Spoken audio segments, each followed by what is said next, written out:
ధర్మపురిలో ఉన్నటువంటి కొంతమంది మహిళలు కాంగ్రెస్ పార్టీ మహిళా కౌన్సిలర్ల నాయకత్వంలో గోదావరి నీళ్లు తీసుకొచ్చి అక్కడ ఉన్నటువంటి విగ్రహానికి, తెలంగాణ తల్లి విగ్రహానికి అభిషేకం చేశారు, వినతి పత్రం ఇచ్చారు. మిషన్ భగీరథ అమలు చేస్తున్నామని చెప్తున్నటువంటి పాలకులు ఇక్కడ మంచినీటి సౌకర్యం రెగ్యులర్గా ఇవ్వడంలో విఫలమయ్యారు. దీనిలో భాగంగా తమ యొక్క ఆందోళన కార్యక్రమము నిరసనలు చేపట్టినటువంటి నేపథ్యంలో తమ యొక్క నాయకులను అరెస్ట్ చేయడం ఎంతవరకు సమంజసమని చెప్పి ఆగ్రహం వ్యక్తం చేస్తున్నటువంటి పరిస్థితి.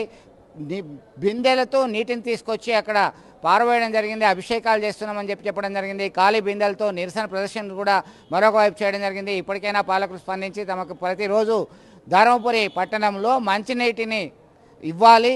మిషన్ భగీరథ ద్వారా అయితేనేమి, వేరే పథకం అయితేనేమి, మాకు మాత్రం రక్షితమైనటువంటి మంచినీరు ఇవ్వాలి అని చెప్పి డిమాండ్ చేస్తున్నటువంటి పరిస్థితి ఉంది. చాలా పెద్ద ఎత్తున మహిళలు తరలి వచ్చి తమ నిరసన కార్యక్రమాలు చేపట్టడం జరిగింది. ఈ క్రమంలో ఆగ్రహావేశాలు వ్యక్తం చేయడం జరిగింది. స్థానిక పరిపాలన అనేది నిర్వీర్యమైంది, కేవలం ఆడంబరాలకు మాత్రమే పరిమితమైంది అని చెప్పి ఆగ్రహం వ్యక్తం చేస్తున్నారు.